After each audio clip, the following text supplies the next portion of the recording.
I wonder who will hit the jackpot this week. How about that blonde Joseph? Nah, he's too slow. Or there's Arthur. But last time that weakling even struggled to carry my tray of food. Seeing as there's a science test this week, I suppose I better pick someone smart. That's when I spotted Jace. His dad's my family's driver. Yeah, that nerd definitely won't let me down. So I'm Victor. I'm 17 years old and I'm rich. My father's contributed so much money to this school that he has more power than the principal. So no matter what mischief I cause, the teachers know it's in their best interest to turn a blind eye. And look, I'm not only rich, but also handsome.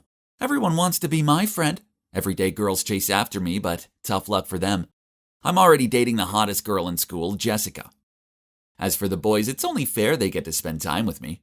So each week I choose one of them to hang around with me and do my errands. Hey Jace, congrats dude, it's your lucky week. Sorry, could you choose someone else? Jace said timidly, then walked away. What? No one ever dared refuse me. I pulled his hand back, but he even spilled my juice box. That's it, nerd, you are so dead. The next day I was standing by my locker instructing Arthur to sort out my books when I overheard Jace talking to his friend about the science essay. Ugh. I totally forgot that we had to submit it online by midnight instead of in class. I know. I'll make Jace's assignment mine. Oh, genius.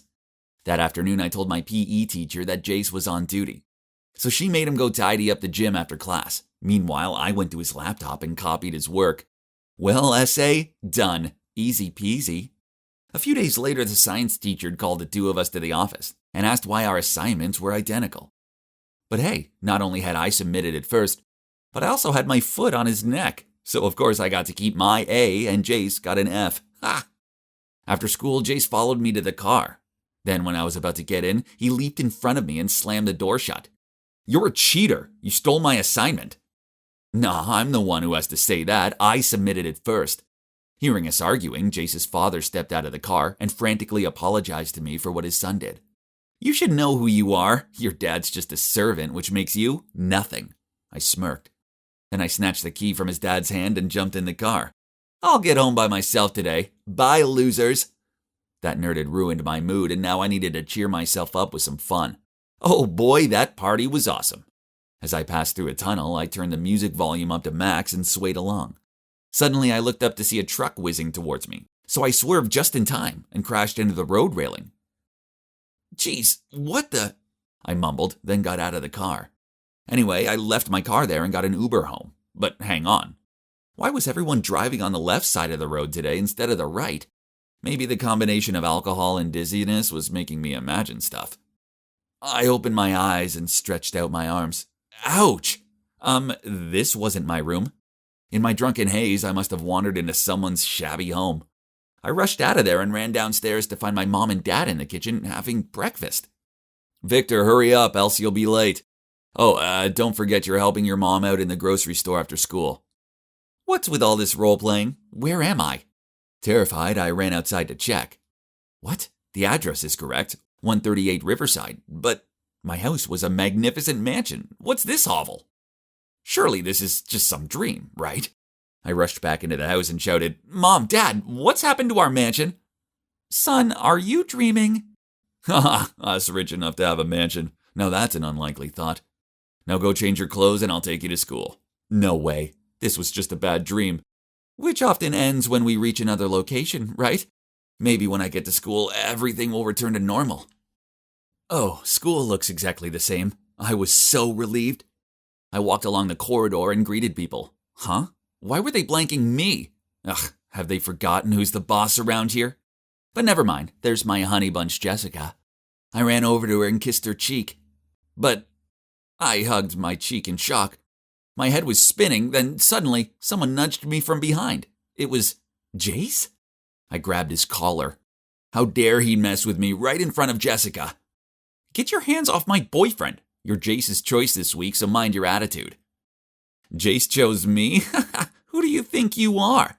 A dog-poor dude like you wouldn't be able to have a proper life and to attend this school without my family. Take a look at yourself. Honey, ignore him. Let's go.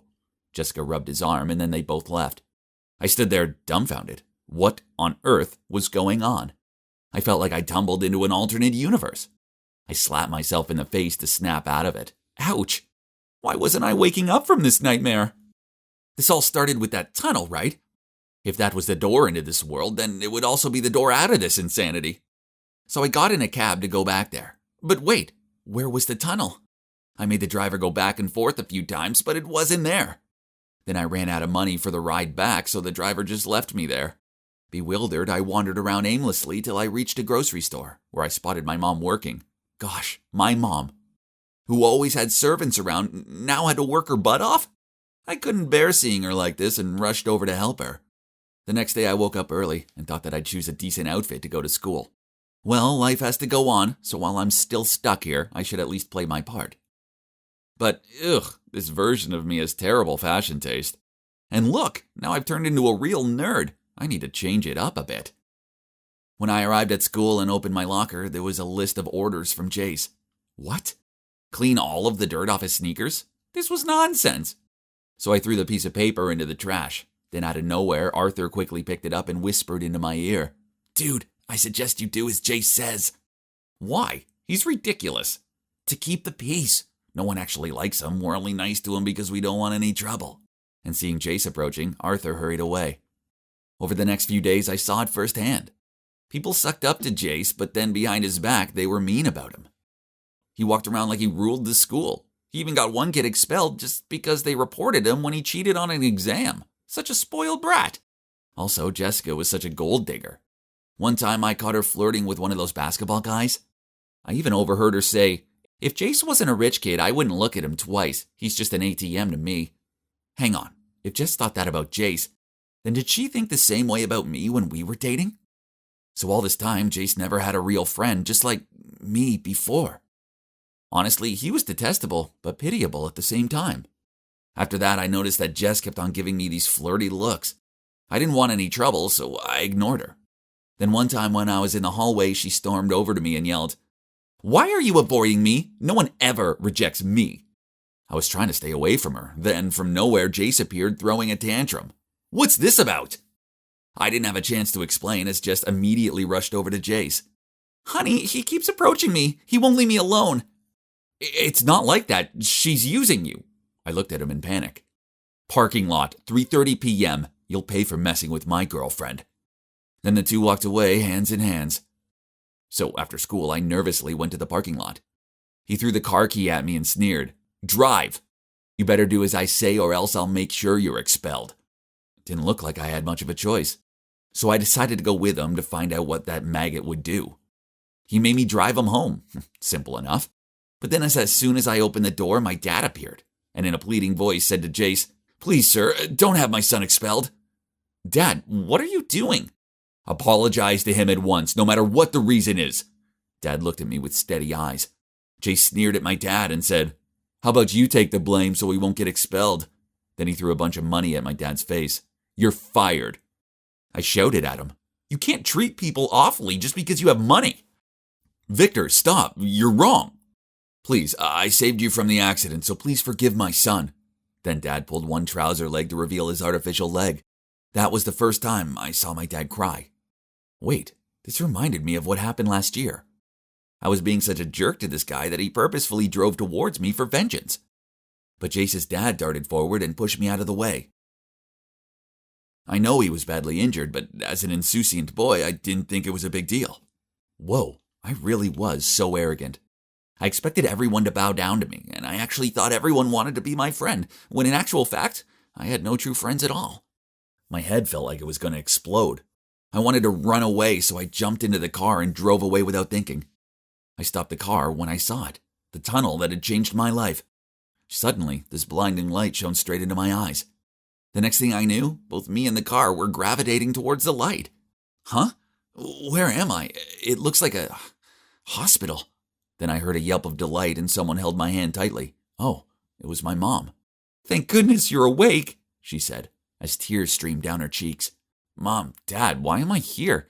What day is it today?" "Son, it's May 22nd. You've been in a coma for the past 3 months. We weren't even sure if you were going to make it." It turns out that day, on the way home from the party, in the tunnel, I had a terrible car crash and ended up in a coma. So what I'd been through was just a dream, right? But the odd thing was that the time I'd lived in that mysterious world completely coincided with the time when I was in the coma. Could parallel universes be physically real? Whatever that strange universe was about, one thing was for sure. I'd learned my lesson. After being discharged from the hospital, I went back to being Victor, Jack a dandy. But don't get me wrong, I was not the extravagant me of the past. No, I'm a changed guy. The first thing I did when I returned to my normal life was to break up with that gold digger Jessica. But the hungry leech kept begging me to get back together. How shameless. Next, I for sure have to stop making other kids do my errands, and started to have small talk with them instead of giving orders. Now there was only one thing left to do. I needed to make amends with Jace. I asked my parents to give his dad a raise, and also throw a little dinner party this weekend to invite his family around. As I felt bad that I haven't had a chance to thank Jace's dad properly for what he did for me last year. Of course, my parents gladly agreed, and said that they're proud of me for being so thoughtful. So I'm preparing a little peacemaker gift for Jace too. I bet this is going to make him geek out all the way.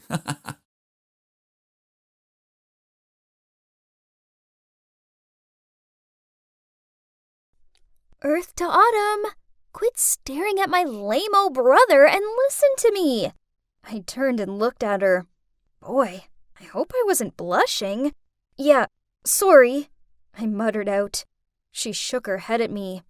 Brr, it's gotten so cold. She wrapped her jacket tighter around her. Anyway, y'all excited for my sleepover this weekend? So you're still bringing your suitcase full of your cool Chicago clothes along, right?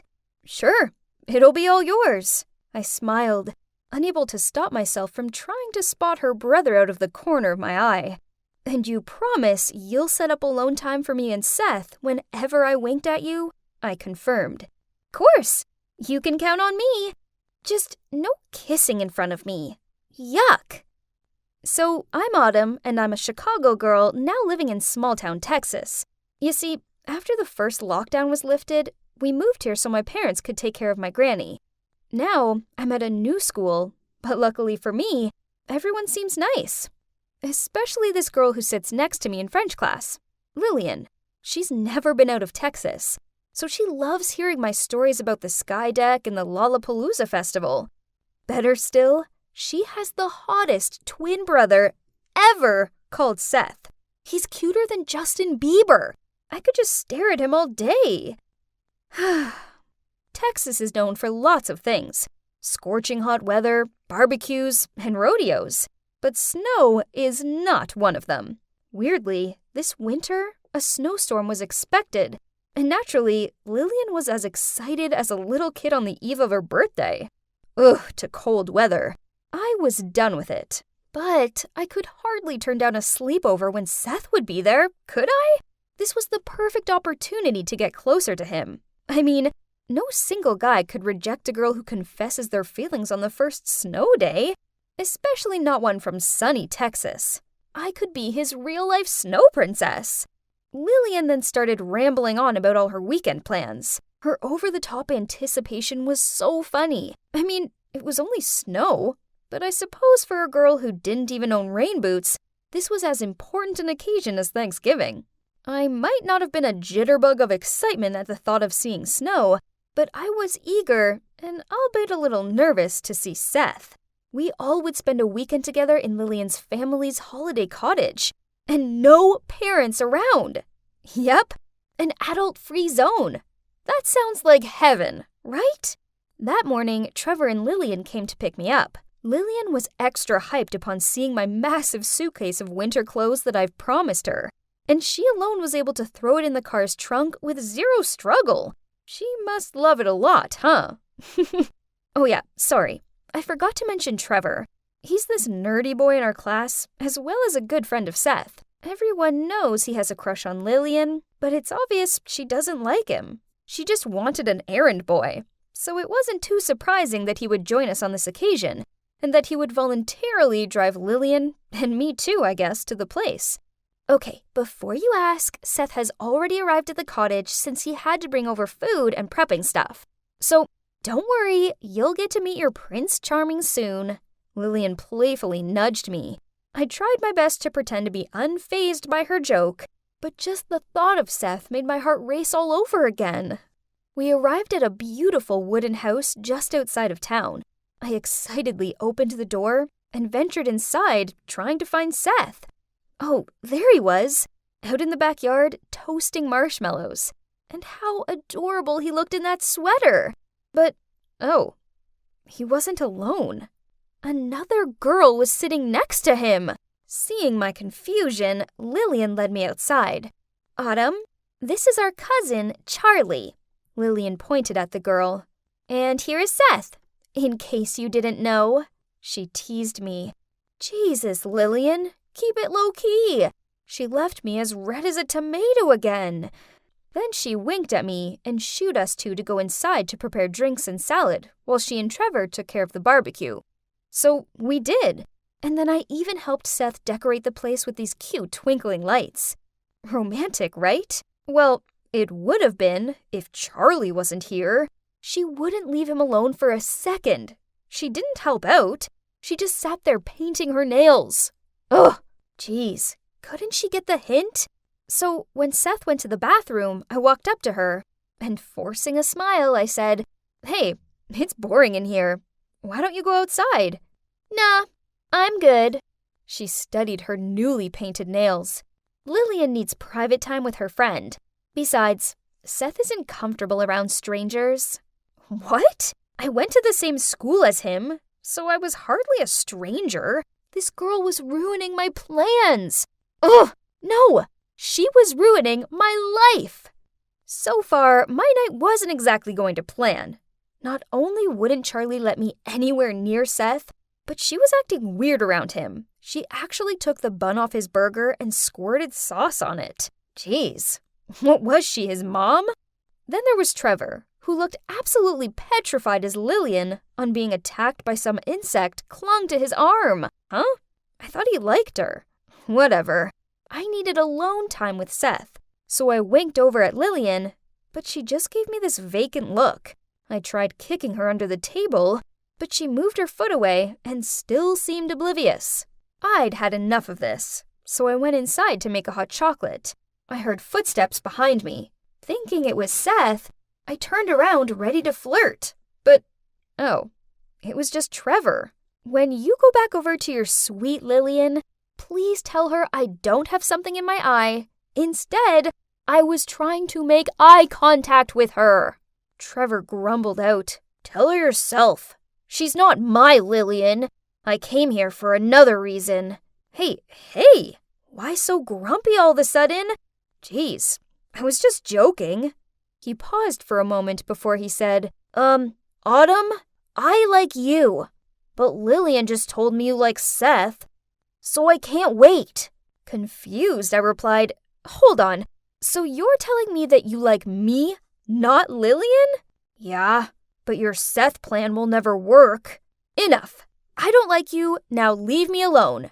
I stormed off, ready to impress the guy I actually like, instead of wasting my time with this nerd. Lillian's voice outside stopped me. What were you thinking? Why did you kiss Charlie? She's supposed to be our cousin. But she's not.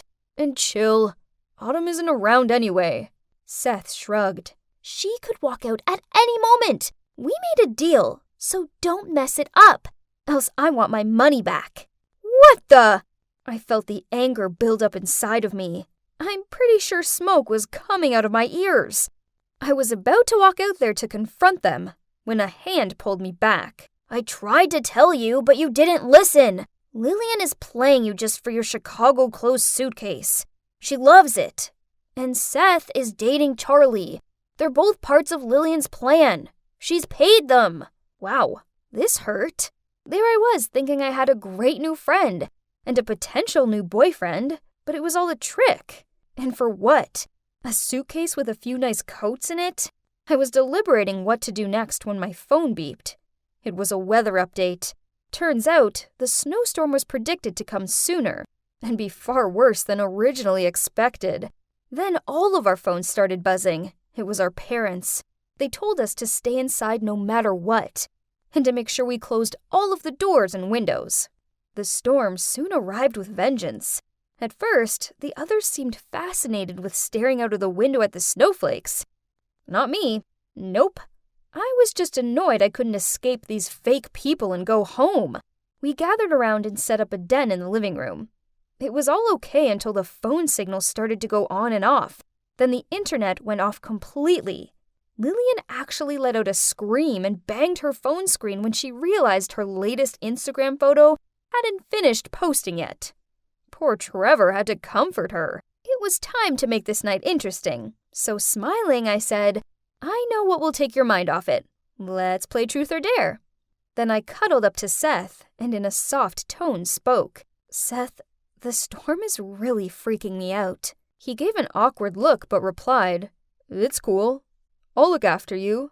Then he placed his arm around me. I looked over at Charlie. She didn't look bothered.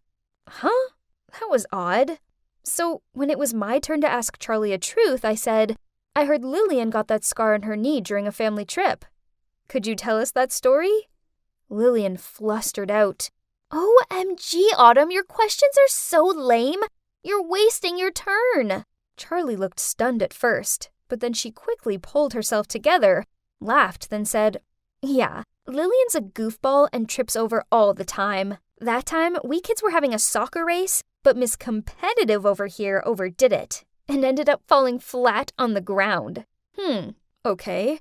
So she didn't crack, but nor did she actually answer the question. Let's see how long you can keep up that fake facade for. As the night continued, the others seemed to be having a good time. Not me, though. I was still bitter about the whole situation.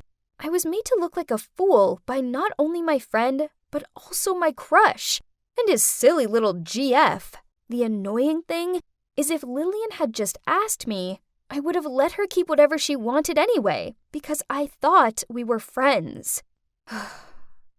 Lillian started yawning, then announced she was going to bed. No way am I sharing a bedroom with that traitor. And my love rival? No thanks. So I refused to move. "But where will you sleep?" "Don't be ridiculous, Autumn." "Yeah, come on in. You'll freeze to death down there." "I'm fine. Just go." "I'm a Chicago girl, remember? Do you call this a storm? Please. I've been through colder summer days." I smirked. But they kept going on and on. Nice try. As if you guys really care. Gotta give credit for their acting, though. "Then at least let's get you some warmer clothes." "I agree.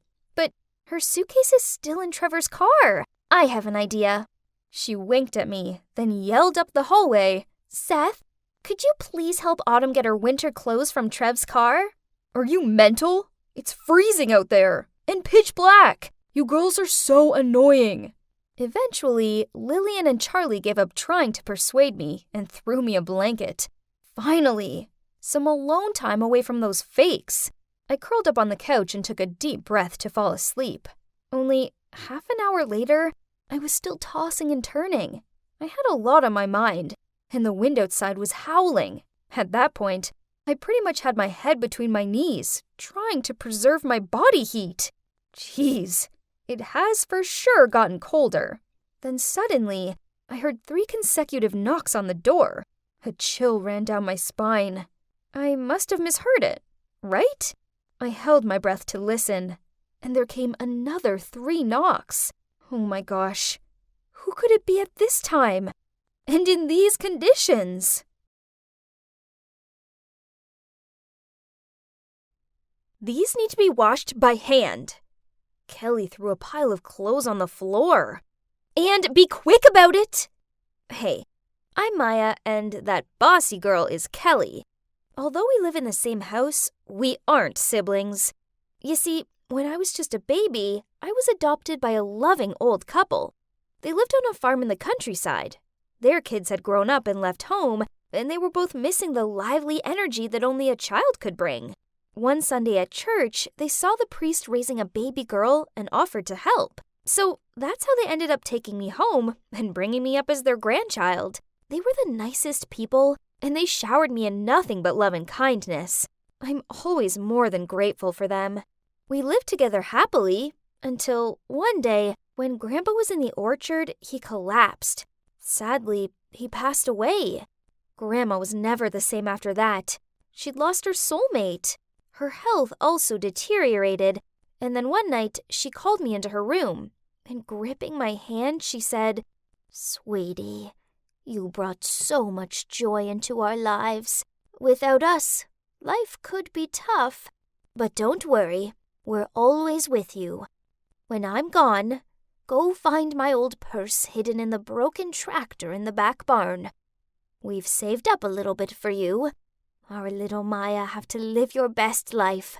All right?"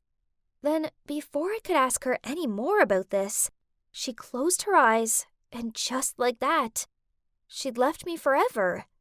I stayed with her for hours, crying my heart out. Afterward, following Grandma's words, I went in search of the money. Oh, God! I gasped in shock as I opened the purse. There was at least $20,000 here.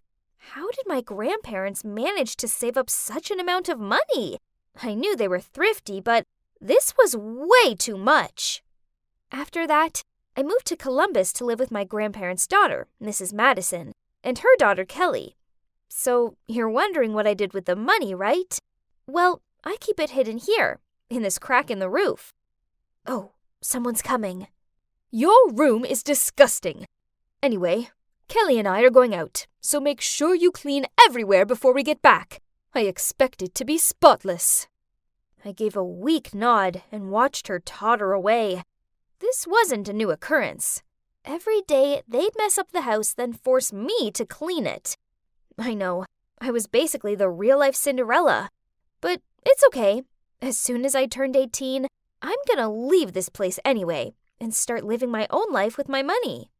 The next morning, it was raining, so I tried to walk to school as fast as possible, when suddenly, Kelly drove past me and deliberately sped through this big puddle. Mud splattered all over me. Jeez, why is torturing me her favorite hobby? My shirt was filthy, and as I walked toward my locker, some girls laughed at me. One even sneered. The dirty look must be trendy in the countryside, but here it just looks tragic. Yeah, I've been in the city for almost a year now, but I still couldn't fit in. Maybe it's because I always wear the same worn-out clothes and borrow all my books from the library. Mrs. Madison refused to buy me anything new, and I couldn't use my own money, as that would look suspicious. I couldn't even afford to go on the school picnic. I'd never be one of them. Then, during recess, the class monitor, Josie, informed everyone that prom was happening soon, and the dress code was formal. While all the other kids squealed and clapped excitedly, I lowered my head and sighed. I had nothing to wear to prom. Maya? Hearing my name broke me from my thoughts, and I realized it was Josie, and standing around her were some of the nice girls from class. You have to come to prom this time, please. You've never joined us in any other activities before. Don't worry, we will help you look spectacular. I gave an awkward smile and replied, "Thanks, guys, but I can't expect you to do that." They all insisted that I should go, but I remained adamant that it wasn't my kind of thing. Then came Meanie Kelly. Maya isn't suitable for this type of event. How dare she say that? I mean, just because I wasn't a spoiled princess didn't mean I wasn't suitable to attend. So I turned to Josie and smiled. Actually, that sounds fun. I will go to the prom. That evening at dinner, I mentioned the prom to Mrs. Madison and suggested that it could be a reward in exchange for doing all the housework.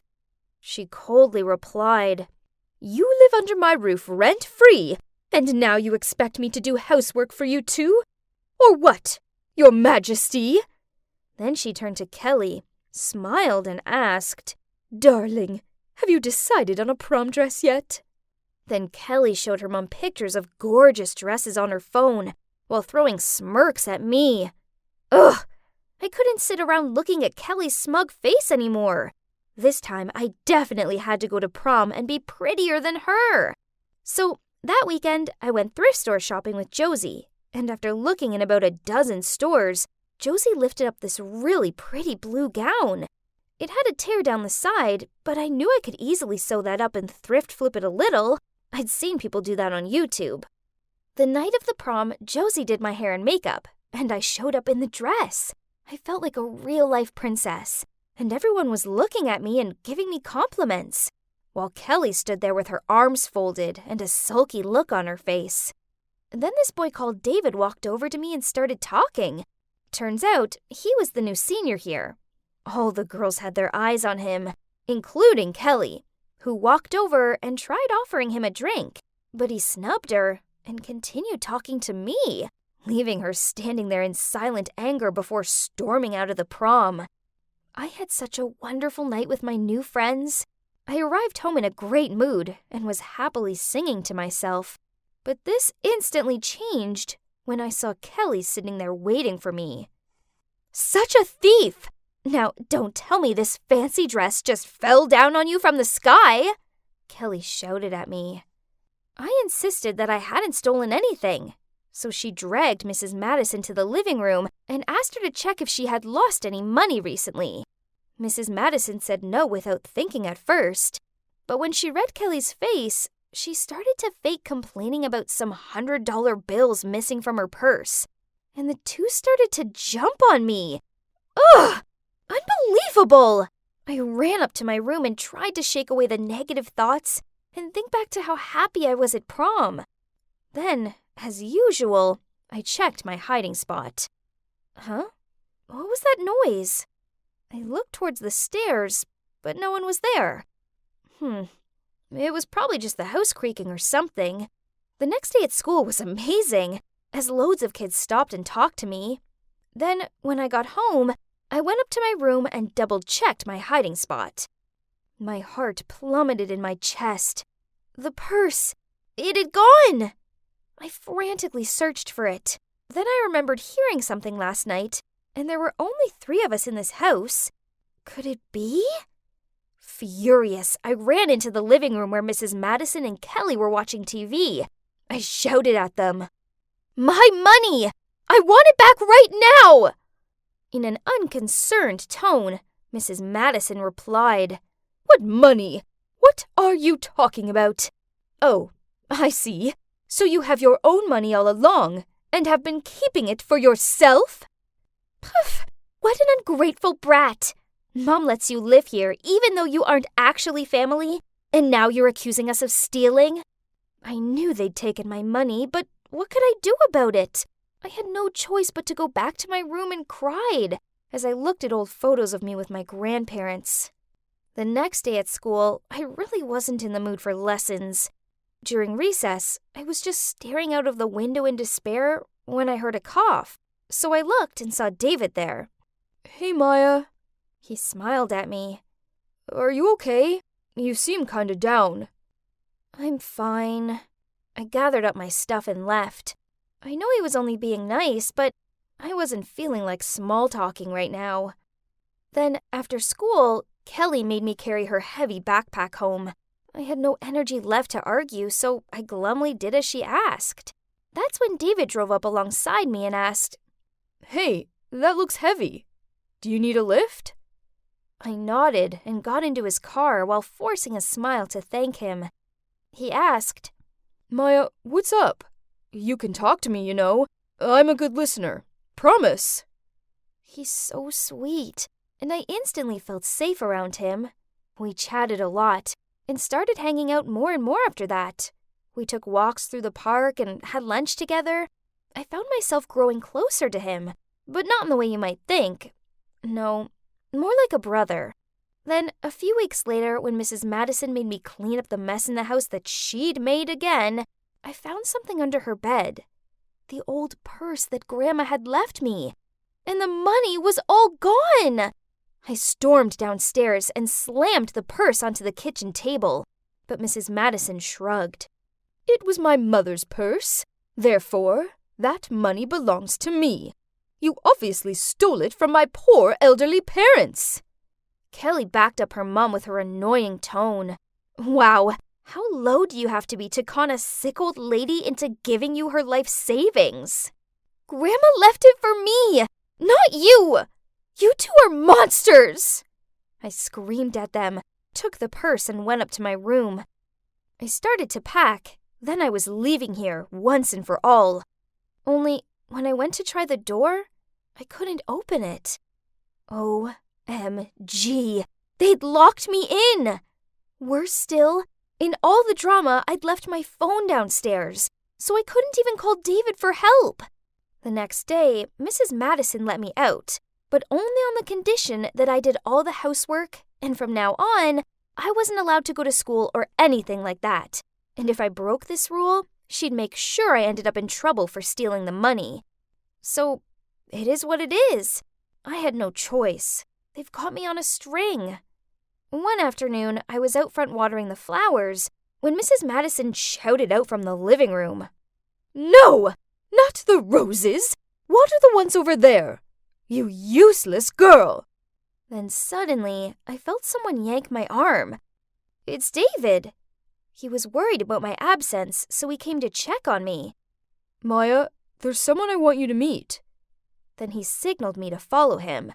I had no idea where David was taking me, but anything would be a way better option than listening to any more of Mrs. Harrison's nagging, so I got in his car. He took me to his house, and there was this man in there. I suppose it's David's dad, but then, with tear-filled eyes, the man blurted out, "Maya, it's you, my daughter. You're finally home." Huh? What? So, after I sat down and had a sip of water to brace myself for whatever was about to come, the two told me about how when I was a baby, my mom got sick and passed away. My dad struggled to look after me and my brother, so he gave me to a priest. Eventually, my dad managed to turn his life around, and knowing that I'd been adopted by the elderly couple, he started sending money to them to help them raise me. Then, when he came to find me, I wasn't there anymore. He found out that I was living with the daughter of an elderly couple in Columbus, so he moved to this city with the hope of finding me. It was such a coincidence that David ended up attending the same school as me. David said that the first time he saw me, he felt this strange bond right away, and how amazing that this gut feeling was right, as it soon became clear I was his long-lost sister. Wow, this was a lot to take in, but it was the greatest news ever! I left Mrs. Madison's house after that, of course, and moved in with my dad and brother. And for the first time since I'd lost my grandparents, I found myself feeling truly happy again. Now, you're probably wondering what became of Mrs. Madison and Kelly. Well, I was walking past their house the other day and saw a for sale sign in the yard. Turns out, Mrs. Madison had been spending money like water, and now was in debt, so she was having to sell the house. I don't want to gloat or anything, but I guess that's karma for them.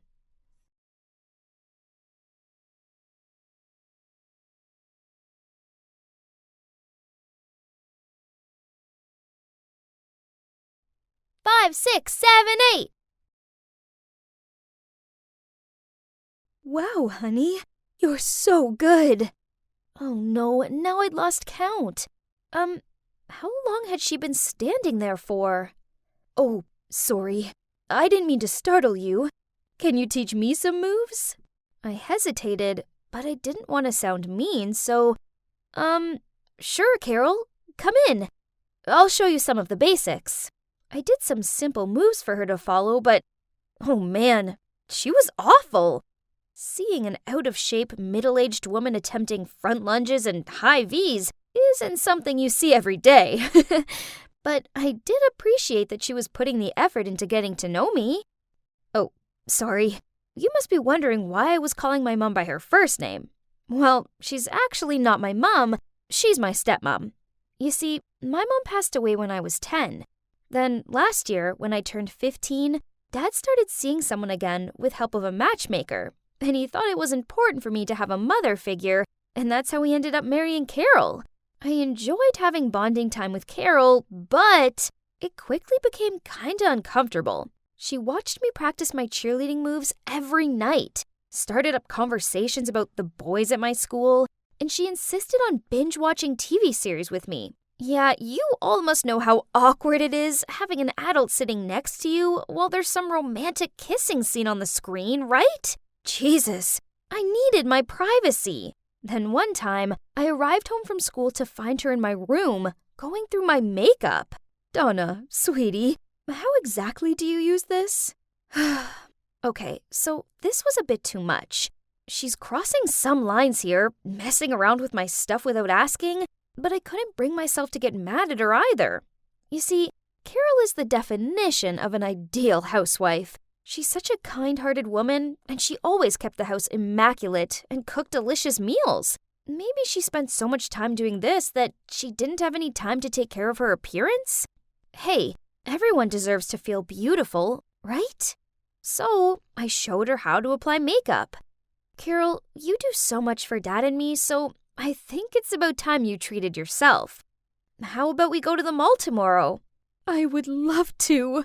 I thought I was doing something nice for her. Little did I know, this was the start of something crazy.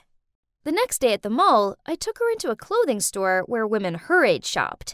I held up a nice blouse, but she shook her head. Then, to my utter dismay, she insisted we go into the Pull & Bear store next door. But Carol, that's for teenagers!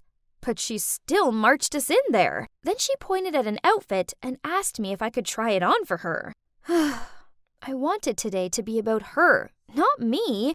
But okay, as long as she's happy. I stepped out of the dressing room and twirled, and the store staff immediately complimented me. Then Carol suddenly turned to the staff and asked them to get the exact dress in size XL. What? Was she going to wear that too? Carol coyly stepped out from behind the curtain and asked, "So, what do you think?" I froze for a moment. I mean, look at her. She looked ridiculous, but I couldn't tell her that, so I reluctantly gave her a thumbs up. And just like that, Carol bought us both the exact same dress. But there's more. She suggested that we both wear them right now, while we were still in the mall. I spluttered out, shouldn't we save them for a special occasion? But her mind was made up. So, there we were, daughter and stepmom walking through the mall in matching dresses. I could feel all eyes were on us. We even ran into one of my friends, and she mistook Carol for my cousin. At least, that was until she saw Carol's face. That poor girl looked like she'd just seen Annabelle. Carol sure was flattered, as on the way home she beamed as she said, "To think, your friend thought I was your cousin. I should dress like you more often. It takes years off me." And I kid you not, she actually meant it. From that moment onward, she started dressing like a teenage girl. Or, to be precise, like me. Exactly like me. Apparently, I was the only one finding it weird in the house, because my dad said nothing. I needed to talk to her, or else someone at school would see me and make fun of me. So that evening, I went downstairs to see Carol sitting on the couch reading some magazine. I took a deep breath and said, Carol, can we... Oh, hi, sweetie. Look, I'm choosing a cake for your upcoming birthday party. I hope that's okay. Oh no, why is she always so sweet and kind? This made me feel so bad. She's doing so much for me, and all I do is complain. So obviously, I didn't bring up the subject of her copying my style. That's just trivial, right? Instead, I sat next to her and we talked about the birthday party. Then she showed me some pretty dresses on her phone and asked me to pick one for my party. I really like this one. Carol smiled. Oh, that looks lovely. Great choice, sweetie. Imagine how stunning we'll look in these. We? Oh no, not again. It had to be now or never to talk to her about this. Carol, I don't think we... But at that exact moment, my dad arrived back from work. What are you two still doing up so late? Before I could say anything, Carol ran over to him. Donna and I are going to wear this dress on her birthday. What do you think? Great. Anything that makes my ladies happy. I couldn't go through the humiliation of being dress buddies with Carol for one more time. On my special day, I needed to do something. I had a plan, but the timing had to be faultless. So, on the day of my party, when Carol was ironing her dress, I rushed in and told her that the delivery guy had just dropped off the wrong cake. Carol freaked out and ran downstairs immediately. Ha! It worked! Now, let's get started. And, well, 10 minutes later, as expected, we all heard a loud scream coming from upstairs. Dad and I rushed in and saw Carol sitting on the bed crying into the dress. Darling, what's wrong? She held up the dress. Look, it's ruined. There was an iron-shaped burn mark on it. Yep, you guessed it. It was all me. When Carol left the room, I turned the iron's temperature to max. My God, I really had to pinch myself trying not to laugh. But suddenly, Carol turned to me and in a serious voice said, You need to change to another dress. What? She can't be serious, right? It's okay, Carol. You can just wear another dress. I don't mind. No, it's not okay. We've planned this.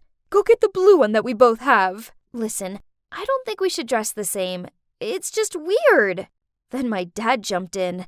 There's no time to argue. The guests are already waiting downstairs. So, Donna, go get changed. Ugh, unbelievable. It was so embarrassing. All my relatives were complimenting us, but I knew they were really laughing inside. My friends, on the other hand, were sniggering and telling me we looked like a budget version of the Olsen twins. I thought that day was already a nightmare, but then it got extremely annoying when she even started to copy my behavior. One evening, my boyfriend Thomas came over and we were all eating pizza in the living room. I took a bite and said, OMG, delish! And the next thing I knew, Carol was quoting those words of mine as she sipped on her Diet Coke. Cringy! Then later, when Thomas had to leave, I walked him to the door and I squeezed his cheeks as a cute little goodbye, since we couldn't exactly kiss or anything in front of my parents, obviously. But guess what? Just under 5 minutes later, Carol suddenly sat closer to my dad and did the exact same thing to him. It was so weird, and my dad wasn't really impressed either. But here comes the worst part. A few days later, my friend had sent me a link to Carol's TikTok account. Oh my days! It was a video of my dad, and it had thousands of likes. Then suddenly, I heard noises coming from downstairs. Carol? Carol! Carol scampered out of the kitchen looking clueless. What's wrong, honey? What's wrong? My colleague just sent me a video of you playing a prank on me. Everybody has seen it. Even my boss, my customers, everyone. How am I supposed to go to work now? Ruining my career. Is that what you want? So much for being an accident. Yep. The video I was talking about was this one, where Carol baked a fruitcake for my dad and then smashed his face into it. Then, when he looked up, he had 2 strawberry slices stuck to his eyes. He kind of looked like that creepy clown from the movie It. She uploaded it on her TikTok account, and it instantly got viral. I played that prank on my friend a while ago at our slumber party, but I didn't expect that Carol would copy it. Get out of my house! My dad's shout took me aback, while Carol burst into tears and begged. Please, honey, don't do this. I'm sorry. But my dad didn't listen and just told her to pack and stay out of his sight immediately. As she started to move, I grabbed her arm. Carol, wait. I know that you've been copying my clothing style and my behavior, and now this TikTok. But you must have a reason for that, right? Carol nodded, so I calmed Dad down, and we sat down with her as she sobbed out. My first husband often made fun of my dreary appearance. He even banned me from going to his family events, as he said the way I looked was embarrassing for him. Then eventually, he couldn't stand looking at me anymore, so he handed me the divorce papers. Now I'm with your father. I worry he too will get irritated by my looks, and I'll be abandoned again. But he adores you. Therefore I thought that if I tried to be more like you, then he'd adore me too. My God, Carol's ex is such a jerk. How could anybody want to get a divorce just because their partner didn't have the best dressing sense? I hugged her tightly and said, Nobody's going to abandon you. You're a part of this family. But how about we find you a new style of your own, instead of copying mine, okay? Carol nodded at me with a light smile while still sniffling. My dad eventually calmed down, apologized for overreacting, and came over to join us in the hug. So after that, I started helping Carol with the house chores so she had more time to spend on herself. I showed her how to style her hair, helped her pick out some stylish clothes, and sent her the links to some videos on makeup tips. Now she has her own chic image going on. She kind of reminds me of Martha Stewart. I always thought my stepmom was bonkers, but turns out everyone's got their own story, right? And we should get to know them first before jumping into any conclusion. Everybody should feel good about themselves, and no one should ever make them feel otherwise. Why haven't the results of the sketch contest been published yet? Hey guys, the results are over here. Frantically, I ran to the results board. Julie Morris, the first place on the list. Phew! Congrats, Julie. You deserve it. You're both pretty and talented. Is there anything you can't do? Oh, how I adore receiving high praises from everyone like that. But what's that sound? I turned around and it was just Kate. Normally she'd win for sure, but let's check out her rank. Oh, here at the bottom. It was all because of the school logo in ink on the body of the pencil she used that day. Kate's hands got sweaty easily, so when drawing, the ink stained her hand and she accidentally smeared it all over her paper. Poor you, Kate. But you know what? I'm just simply better than you. Now, all that was left between me and one of the 3 golden tickets to a design summer camp in Italy was one last contest. There's one problem. This new girl called Ariana. Unfortunately, just so happens to be a talented designer. Julie, are you okay? Miss, Julie fainted. A boy shouted loudly and frantically took me to the first aid room. Yeah, so now here I am. But hey, don't worry, actually. I'm not ill at all. I was just pretending so I could skip PE class to carry out my plan. As I walked into class, I saw everyone buzzing around Ariana's desk. I asked my friend what happened, and she said someone had spilled coffee all over her drawing. Ariana was all panicking and kept checking her watch. She'd still have to redraw it, but time was running out. Suddenly, a voice said, "Hey, someone dropped a necklace here. Maybe that's who did all this?" Subconsciously, I touched my neck, and it wasn't there. Then there was a hand on my shoulder that startled me to turn around. It was Rebecca. If I'm not mistaken, this is yours, right? She glared at me. That's my necklace. But so how did it end up under Ariana's desk? At that moment, I was so shaken that I couldn't say a word. Luckily for me, Ariana piped in. I think it's just a coincidence. Julie would never do something like this. Everyone agreed with her, saying that a sweet girl like me would never do such a mean thing. It's okay. Rebecca was just confused. That's all. No worries. Ugh, how dare Rebecca accuse me? It's crazy to think we used to be besties. You see, I've known her since childhood, as our parents are friends. But then she grew up and turned into this awful know-it-all. But hey, I needed to put it aside. I had to focus on my own design. Just because I'd sabotaged Ariana's design didn't mean I could let my guard down. It was an anxious wait to find out if I'd made the summer camp list.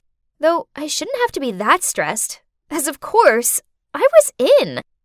Turns out, even though Ariana had to redraw in a rush, she still got one slot too. But the last slot went to Rebecca? Huh? I didn't know she was also into fashion design. Anyway, whatever, Rebecca. She was never my match. So, ta-da! Finally, I'm here in Milan, the fashion capital of the world. And guess what? During the summer camp, there will be various competitions, and the best will win a scholarship to the Polytechnic University of Milan. Unbelievable! I've been dreaming about this for a long time. No one was going to stand in my way. The camp was amazing. I enjoyed visiting museums and studying courses in fashion history, choosing clothing material, and cutting techniques. Then, our first test was announced, completing basic sewing skills in the fastest time. Easy peasy. I've even taken some classes on tailoring before, so of course it didn't bother me. Seeing everyone struggling to complete their products, I smiled and confidently pressed the end time button. However, at the same time, someone else hit their button too. Rebecca. Of course, the judges loved my work, but watching them praise Rebecca's work sucked. Ugh! How can someone who has never taken a sewing class be so good? The 2 weeks of summer camp flew by, but then the last challenge arrived, which would decide the winner.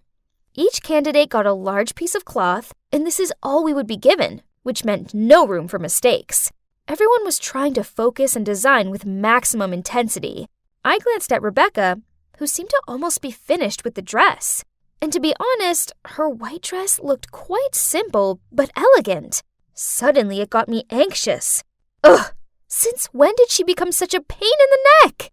We had a little break at noon, so everyone went out for lunch. Meanwhile, I stayed back a little longer trying to finish the test. I just didn't feel like eating, knowing that my dress was not perfect yet. But only, I wasn't able to concentrate on my design. I kept staring at Rebecca's mannequin instead. Should I do this or not? If anyone finds out, then everything will be over. But if I lose, then my dreams will be shattered anyway. Something inside of me kept urging me to go straight to Rebecca's work and immediately splash ink on that white dress. My heart thudded with a mixture of excitement and guilt. Then I quickly fled the scene. When everyone returned to the room and saw Rebecca's dress, they gasped in shock. Huh? Why was Rebecca the only one not panicking? She calmly took a brush, dipped it in the inkwell, and walked towards the dress. Then she started splashing ink over it. What was she playing at? My question was immediately answered when a very unique ink-patterned dress appeared in front of my eyes. Worse still, the judges' faces lit up when they saw it, and they highly appreciated her problem-solving skills. Congrats, Rebecca. You did a good job. Nah, thanks to you, Julie. Let's see who wins. Rebecca sneered and walked away. What did she mean by that?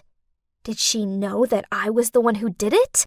I was so worried that I tossed and turned all night.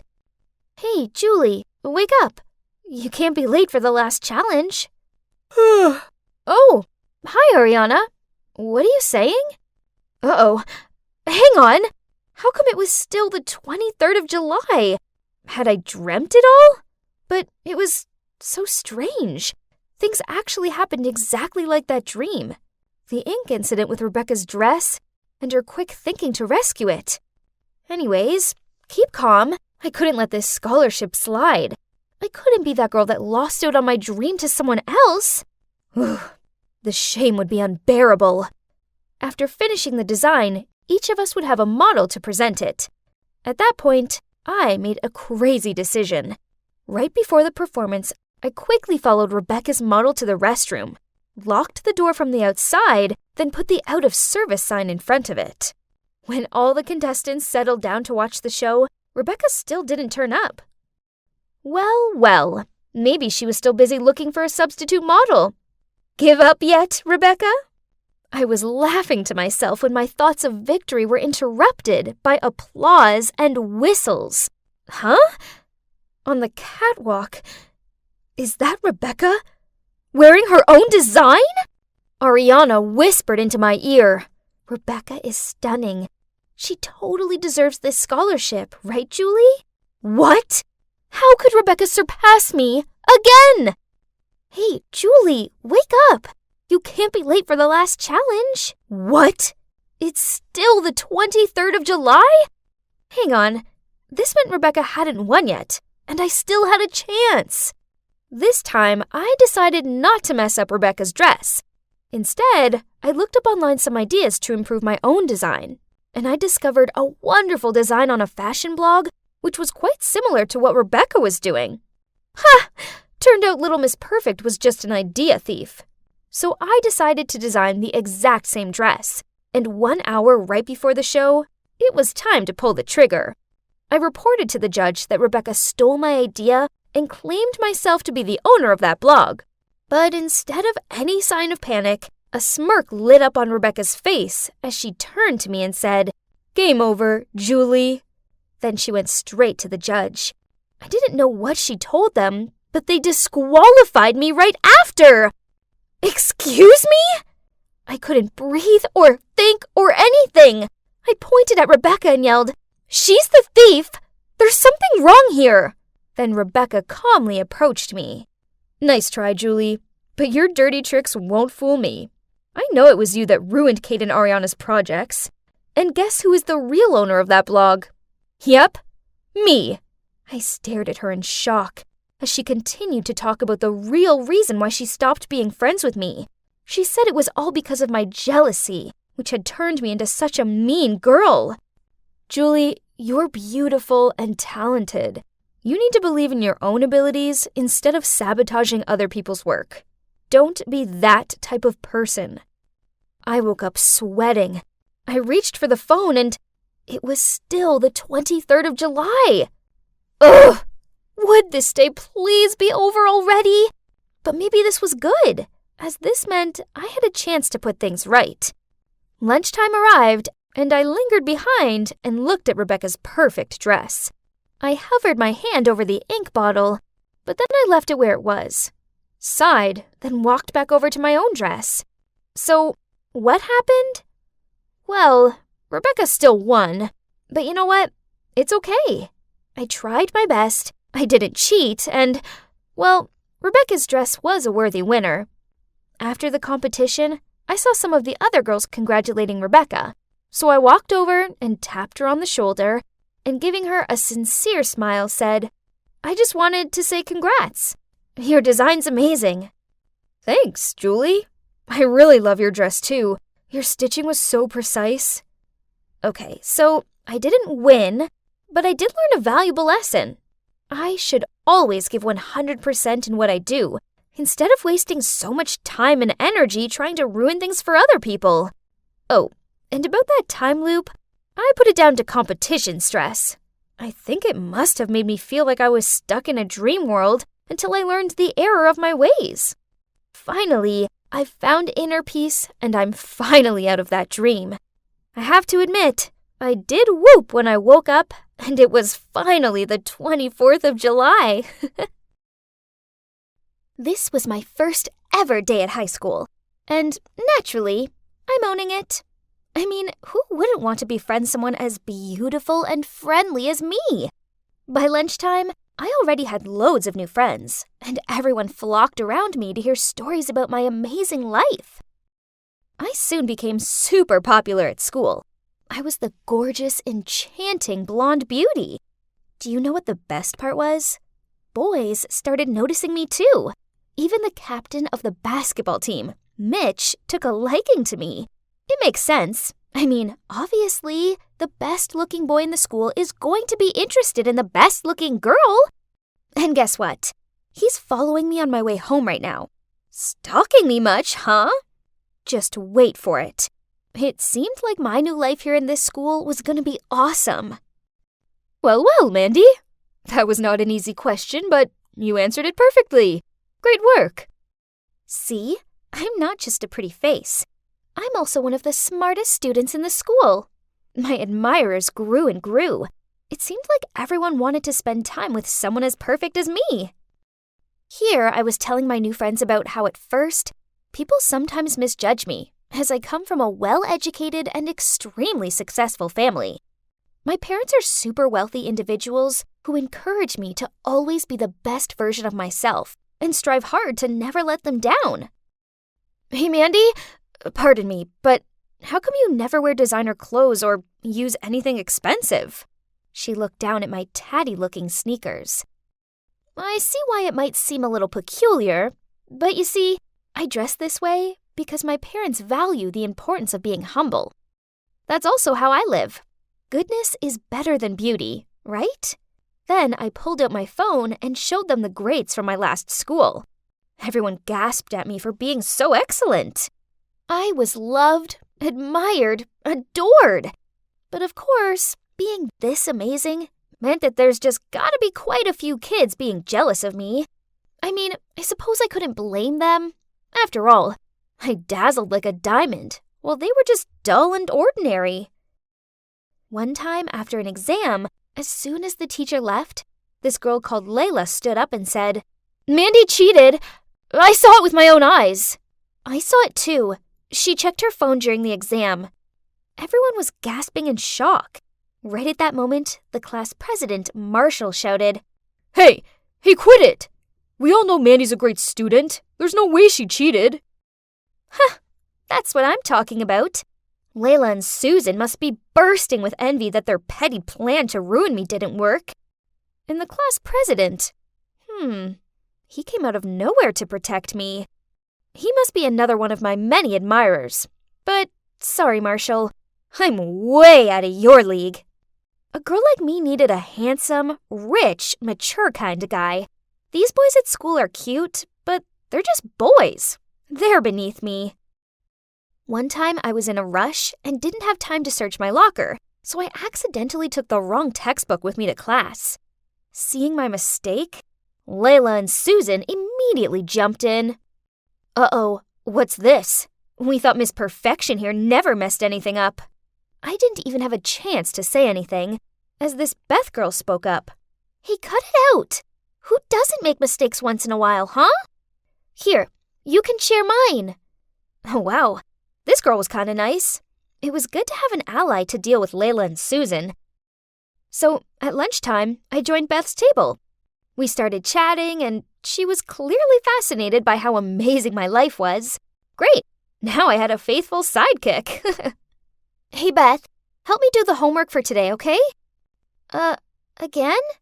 I have to attend a very important party with my parents tonight. There will be politicians and plutocrats. I won't have time to do homework. Now I have to go home early to get dressed and do my makeup. Bye! I didn't need to turn around to see her funny, bewildered face. She looked like that every time I asked her to do my homework.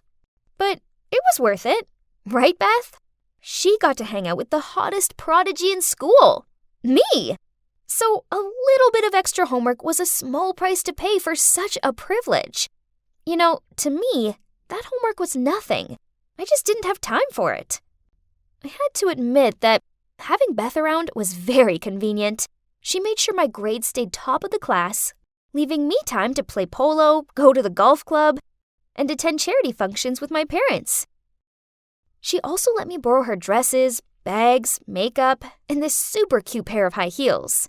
My friends admired me, strangers idolized me, my teachers adored me, and I had a wonderful, loyal best friend. Life was perfect. Until one day, as I was shimmying along the hallway, I noticed something odd. People weren't giving me their usual looks of adoration. Instead, they were turning their noses up at me. Huh? What was happening? "Hey, Beth, do you know what's going on? People are acting really weird." She just shrugged. "I don't know. Let's see." I tried to tell myself that it was no big deal, but I couldn't shake off the feeling that something was wrong. Then later that day, my worst fears were confirmed.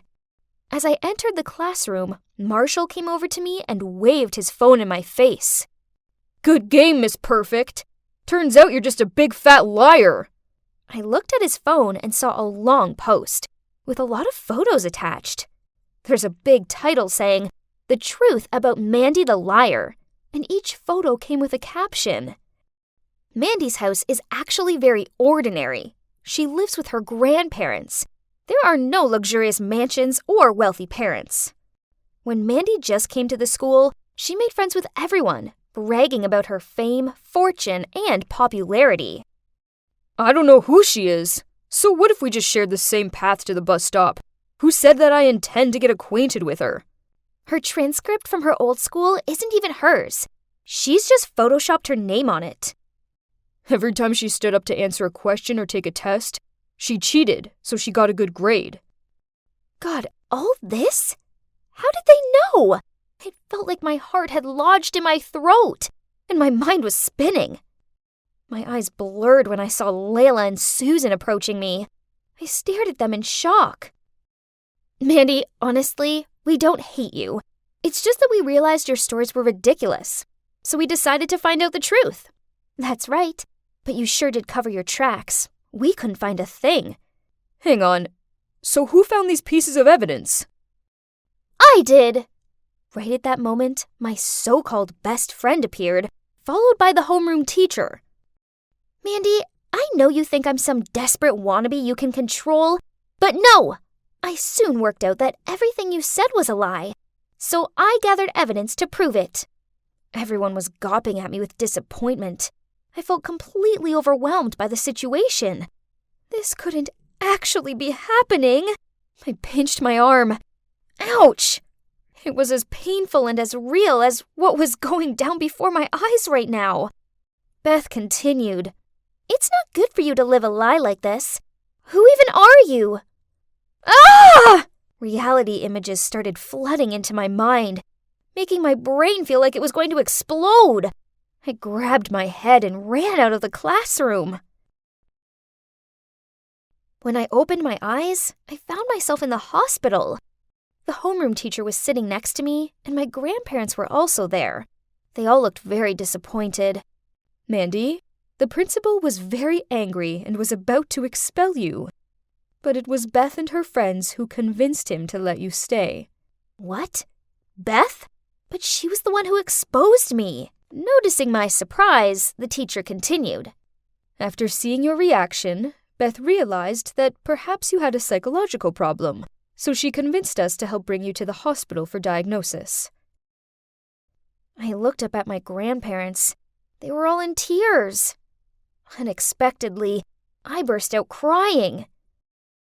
I longed so much to have a dream life full of fame, riches, and admirers that I drew a vision for myself in another reality. I was so absorbed in that illusory scenario that I forgot my own reality. This was last month, and I'm currently on medication for my delusions, and I'm also seeing a therapist. Right now, I'm on my way to see Beth, Layla, Susan, and Marshall. No, I'm not making it up. I really am meeting them. Oh gosh, there they are. This is scary, but it's something I've got to do. So I took a deep breath, then taking my therapist's advice, I spoke from the heart. Hi guys, thanks for coming. Firstly, I want to apologize for lying. The truth is, I've lived the lie so much that I could no longer distinguish what was real and what wasn't. My therapist helped me see that this all began after I lost my parents. Part of my subconscious craved for this dream life so badly that I created a new one. This way I didn't have to accept the truth, which is that my parents have passed away and I live with my dirt poor grandparents. When I finished talking, I looked at them, half expecting them to shout at me or something, but instead, Beth smiled at me and said, "It took a lot of guts to come here and say that." I'm sorry too. I shouldn't have outed you like that. But I didn't know you were ill. Same. I'm proud of you. Me too. Me 3. Now, when are we gonna order cake? So, what now? Well, I'm still taking my medication and talking to my therapist. I can now tell the difference between the make-believe and reality. Also, I'm back at school, and my teachers and classmates have all been really welcoming. Better still, I now have some awesome friends who like me for me. And you know what? It turns out that living in reality isn't actually so bad after all.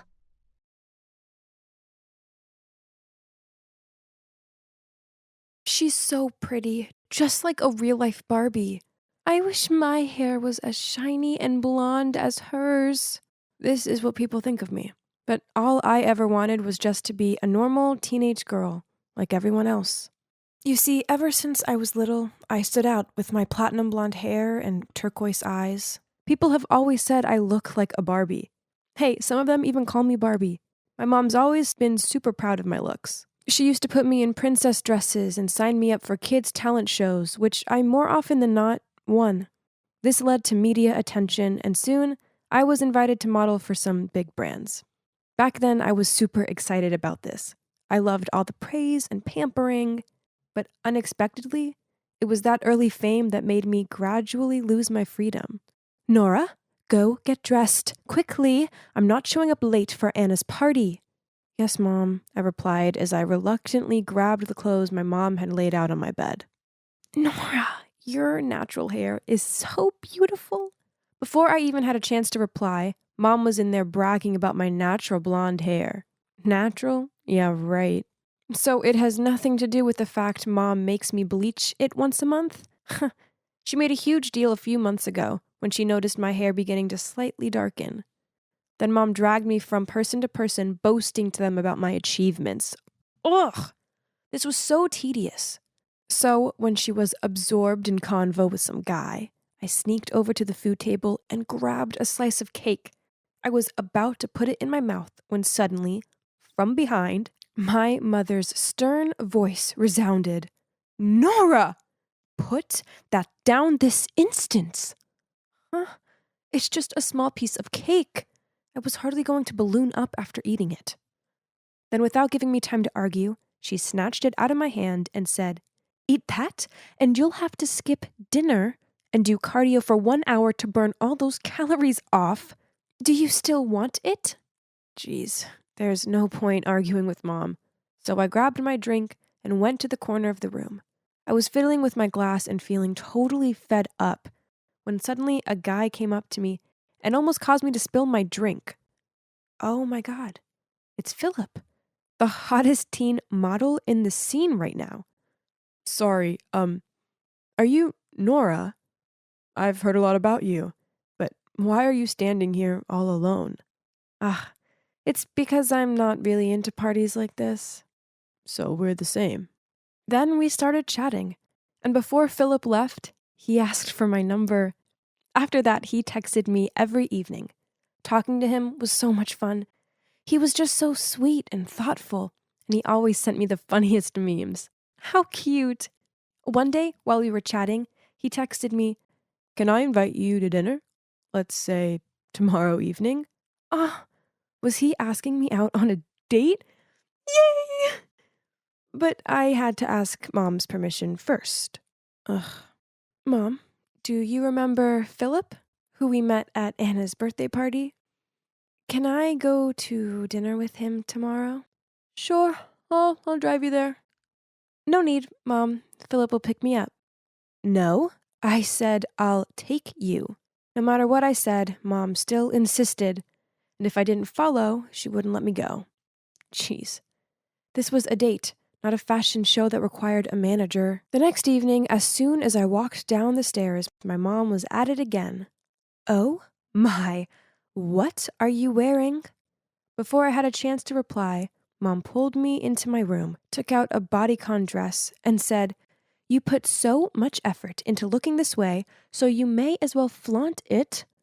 Besides, dating this boy could bring business deals for us. Gosh, I get it now. All this was just about fame and money. There Philip was. I quickly fixed my hair, then I confidently walked towards him.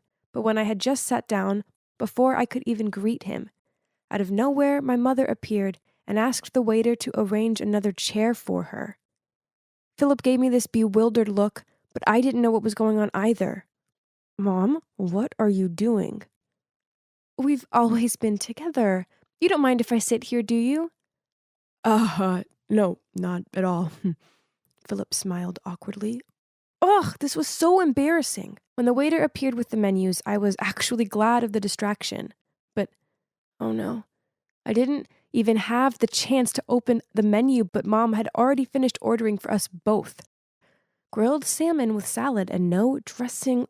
Ugh, how boring. Oh, but it gets worse. During dinner, my mom kept asking Philip questions like, What do your parents do? Oh, they only run a small business? I thought they were the presidents of a corporation or something. It's unbearable. Stop it. It's none of your business. I was just asking. A flustered-looking Philip made up some excuse about having to do something. Then he left. That's it. Thanks to my mom, my first date completely failed. Frustrated, I left right after he did. I didn't say a word to Mom for the whole journey home. Things didn't end there, though. When we arrived home, she kept nagging about how I shouldn't hang out with Philip as he wouldn't be of any use to my career. Don't you think you're being too much? I can date whoever I want to. You know what? I don't want you to be my manager anymore, and I'll be moving out on my own. Then I rushed back to my room and started packing. Honey, I was just worried about you. I'm sorry, she said and hugged me while sobbing. Please, don't leave me like your dad did. I can't live without you. Hearing that, my heart fell. She was right. Ever since Dad left, there was only her taking care of and loving me. She's a bit tough and over-controlling, yet she meant well, right? I texted Philip a few times to apologize, but he didn't reply. Nora, look straight. Nora, where has your charisma gone? Let's take a short break. What's going on? You seem distracted today. I sighed and started telling Eleanor about my date with Philip. Gosh, your mom's a total control freak. You need to be strong and stand up against her to win your freedom. Well, of course I wanted freedom, but where should I start? Suddenly my phone beeped and stopped my train of thoughts. It was Mom. Honey, Anna's sick, so I'm staying at hers tonight. Dinner's in the fridge, and don't forget to go on the treadmill an hour before bed. Love you. Yay! Tonight I'd be free and do whatever I want. So suddenly, I came up with a brilliant idea. Yes, I was going to have a slumber party. Eleanor suggested we should order pizzas, and of course everyone excitedly agreed. So good. Suddenly, the door opened. My eyes widened in horror when I saw that it was my mom, and oh boy, she looked furious. Nora, what on earth are you doing? And you can guess the rest. She made all my friends leave, and worse, she forced me to wake up at 5 a.m. to work out. All this just because of a bite of pizza. Eleanor was right. I needed to put a stop to this by finally standing up to her. This is unbearable. So, as a stress reliever the next day, I decided to do something I always wanted. Wow, it's so cute. I know, right? It feels good to do what I want for a change. Nora? Why are you here? How come you didn't answer any of my calls? Startled, I turned around to see my mother standing there glaring at me. I quickly covered the tattoo on my wrist with my other hand, but it was too late. Nora, how dare you get a tattoo without my permission? Get back in there and get it removed right away. No, Mom. My body, my choice. From now on, I'll make decisions about my own life. Everyone on the street stopped to look at us. Seeing that, Mom just glared at Eleanor, then dragged me over to the car. But how did she know I was at the tattoo studio? Right at that moment, my phone buzzed with an unknown AirTag device nearby. Wait, could it be? I quickly checked my stuff and oh my God, it's true. Mom had stuck an AirTag into a hidden corner of my bag. Why did you attach an AirTag to my bag? So I'm aware when you do stupid things like tarnishing your body with some awful tattoo. As soon as possible, you're getting it removed. I'm 18. I can do what I want. Eleanor was right. You just want to turn me into a puppet to control. I knew it. Nora, I forbid you to hang out with that girl ever again. She's jealous of you and wants to ruin your career. She just wanted to help me. Your behavior isn't acceptable. And she pulled me into my room and locked the door. You can stay there until you see sense. I banged on the door and shouted till my voice was hoarse, but it was no use. 3 days passed. Mom still brought me food, but she refused to let me out. Oh no. Did she want to keep me here forever? I hurriedly called Eleanor for help, but it didn't work. Why didn't she answer the phone? Then suddenly I saw an article reporting that a model had spoken up about how Eleanor had been tricking her to steal her vedette spot for a famous designer's upcoming show. And that model was me? Impossible. That did not happen at all. And I have not been in contact with the press. Then a thought crossed my mind. Mom? That's right. As my manager She must have said this to the media to defame Eleanor. Meanwhile, Eleanor must think it was me who did all this. Ugh, no wonder she was ignoring my calls. Angry and disappointed with Mom's behavior, I decided to confide in my Twitter. Unexpectedly, after only 20 minutes, my post was shared quickly and the hashtag #RescueNora was at the top of the search. But then my mom angrily came in and confiscated my phone. Don't expect someone to come here and save you. The next morning, I was awoken by loud noises from outside. Huh? What was going on? I went to the window and saw a crowd of people holding signs saying "Free Nora" and "Let Barbie out." But wait a minute. I spotted some familiar faces. Eleanor and Philip. They were holding a big sign saying, "We want to see Nora." Finally, under the pressure of the crowd, Mom was forced to release me. Honestly, I was grateful to the people who supported me, especially Eleanor and Philip. Thanks to them, I dared to finally break my mom's unreasonable control and grip and be myself. So, I decided to move into my own place. As for my mom, I want to forgive her, but it's hard. I just hope she realizes what she did was wrong. Then we can try to rebuild our relationship. Oh, and one more thing. From now on, I won't bleach my hair, just to get doll hair like before. I decided to keep my natural hair color. It may affect my modeling career, but so what? It's my natural hair, and I like it. Anyway, as you can see, life's good, as I have my BFF Eleanor and my boyfriend Philip. Hi, that's me, Maxine, hiding behind some bushes and spying on a girl. Don't get me wrong, I don't have a crush on her, nor am I a total psychopath. I'm just doing a favor for my mate Damon. But if I'd known how crazy this was all going to get, I'd never have agreed to help him. It all started when Damon fell in love with this girl, Sophie. She had this mysterious charm that made him want to talk to her right away. And he did. She didn't even glance at him. She just walked away. Ouch. I didn't like her one bit. She was so stuck up. But Damon didn't give up that easily. He tried all kinds of tricks to get her attention, even waiting for the bus with her, even though he had a car. Nothing worked, though, and this made him miserable. He begged for my help, but I said, "No way." Then he said, "Aw, come on, Maxine, you're a girl, so just befriend her or something. Maybe you can find out what she likes, her fave foods, music, etc. Then I can try to impress her. Please, I'm begging you. I'll even lend you my Nintendo Switch for a month if you agree. You can't say no to that." He had me at that. I'd do anything to get a Nintendo Switch. Fine, it's a deal, but don't blame me if it doesn't work. So after class that day, I searched for Sophie. She was at the bus stop, and I was about to approach her when suddenly she walked away. I decided to follow her, and on the way, she stopped to help an old lady cross the road. Wow, I was surprised. For someone with such a cold face, she had a pretty warm heart. Maybe she wasn't so bad after all. After that, she started walking towards the park, and by then it was starting to get dark. What was she doing?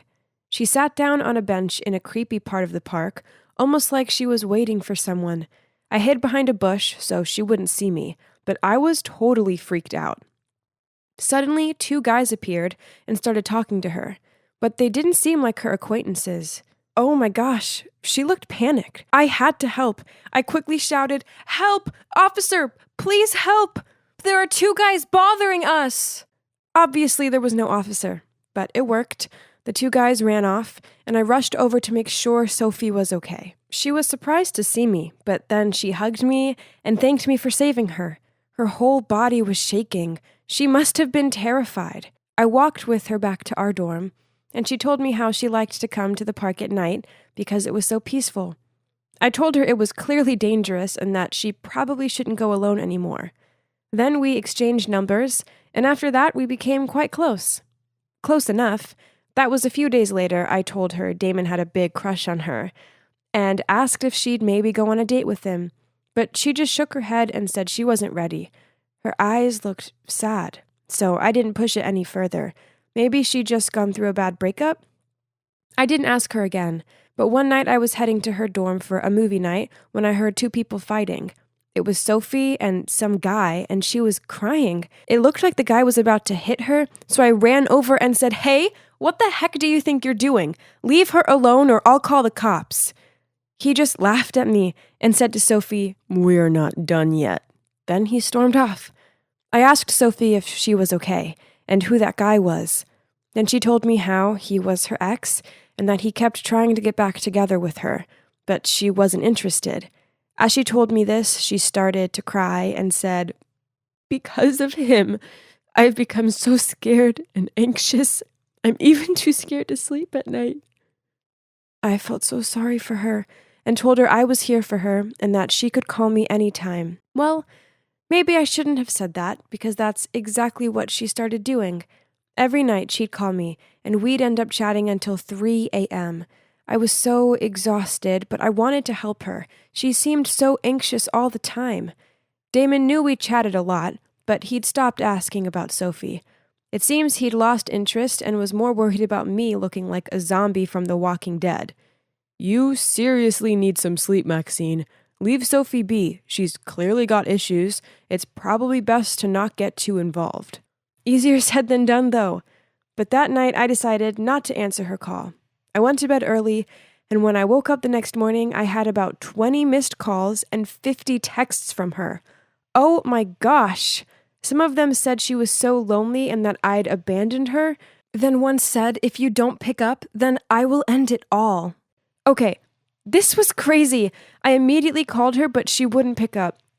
I rushed to her dorm, but nobody answered. I was panicking by then and bashing on the door, screaming, "Sophie, open this darn door!" But there was still no answer. I was terrified she'd done something bad, so I asked some students to help me bash down the door, and that's when she opened the door. I've never been so happy to see someone alive. I ran over to hug her, but she looked so annoyed. "What are you doing here? You're making a scene," she said. "What? I was so worried about you. You said you were going to..." But she interrupted me and said, "You need to get some sleep, Maxine. You seem insane." I couldn't believe it. After all those calls and texts, she was the insane one, not me. I didn't feel like yelling back, so I just left her. I needed some space. She tried to apologize to me over the next few days, but I didn't want to be around her. She even texted me saying if I wouldn't be her friend anymore, then life wasn't worth living. I was so tired of her threats, so I just ignored them. And then things got worse. A few days later, Damon and I were studying together when Sophie called me and said she was in the hospital. She told me that she had a brain tumor and they'd just done a biopsy to see if it was malignant or benign. I couldn't believe it. She asked me if I could pick her up, and I said, of course. This was so scary. I told Damon, and he just said, "I think she's making it up, Maxine. How could she suddenly have a tumor? You guys just had a fight, and suddenly she's in the hospital? Come on, think about it." I was shocked. "Damon, how could you? You're such a jerk." Then I ran off and arrived at the hospital to find Sophie sitting outside wearing a hospital cap. She said her hair had been shaved off for the biopsy, and I asked to see the scar, but she wouldn't show me. She said she'd get a headache if she took it off. I was just glad that she was okay and gave her a ride home. We made up, and I decided to look after her for the day. She seemed so weak. I couldn't bear to see her suffering. I called Damon to tell him that he owed me an apology and told him about Sophie. And he just said, "Oh, wow, okay, sorry. Hope she's okay then." But then a few days later, he called me and said, "Listen, Maxine, Sophie's a liar. She didn't have a biopsy. I bumped into her earlier and her cap fell off, and she has a full head of hair under there. No way it would grow back that fast." Why would she lie to me? I didn't get it. I needed to know the truth, so after class I went to her dorm. She opened the door right away, and sure enough, she had all her hair intact. She probably knew Damon had told me, and so hadn't even bothered to keep up the lie. This made me furious. Straight away, I started shouting at her. "Honestly, Sophie, what is wrong with you? Why would you pretend to be sick like that? Friends don't do that." Sophie grabbed my hand and said, "Maxine, I'm sorry. I was desperate. I only did it because I missed you and wanted you to care about me again. I took it too far, though. Please forgive me." "Are you crazy?" I screamed. "I was worried sick about you. Are you sure there's not something wrong with you?" Sophie started grinning in a weird way and said, "The only thing wrong with me is that I'm in love with you, Maxine." She wouldn't let go of my hand, and I just stared in shock. What did you say?" "You heard me. I love you." Then she started to manically laugh and said, "I've loved you since the day we first met. I knew you were following me, so I pretended to be in danger so you'd come rescue me. Even my ex-boyfriend was fake. He was just one of my friends pretending. Can't you see? I'm willing to do just about anything to get your attention. If that's not love, then what is?" This couldn't be happening. I tried to stay as calm as possible and said, "Listen, Sophie, I'm flattered. Really, I am. But I'm straight. I see you as just a friend, okay?" But Sophie wouldn't give up. She grabbed my hands again and said, "How do you know that? You didn't even try to love me yet. Just give me a chance, and I'll show you what true love looks like." I tried to let go of her hands, but it was impossible. Sophie grabbed my hands tighter and tighter that it even began to hurt. She looked me in the eyes and, oh my God, it's like I couldn't recognize her anymore. She looked like a crazy person, like a psychopath. Then she began to speak in a really creepy tone. "You can't get away from me. You're mine now." I was so scared. I needed to get out of here, so I pushed her really hard that she fell on the ground, and I ran like a mad woman out of there until I was back in my dorm. Then I called the police, but by the time they reached her dorm, she was gone. I told them what happened and showed them a photo of her, and you won't believe it. Apparently, I wasn't the only girl Sophie had attacked. There were other girls, too. After that night, I was terrified. Everywhere I went, it felt like someone was watching me. Then one evening, after my shift at work, I was walking through the park back to my dorm when I heard someone up ahead. I knew right away it was Sophie, but she wasn't alone. She was with some guys. They spotted me and started heading towards me, but I ran as fast as I could, and luckily the police were just outside the park and went in and arrested them. Sounds like a coincidence, right? Well, it wasn't. Sophie's not the only one who can fool people. I knew Sophie was stalking me, so I told the police, and together we created this plan to catch her, and voila, it worked. Sophie, if you're watching this, I wish you all the best, but let's not meet ever again. That's enough stalking for one lifetime.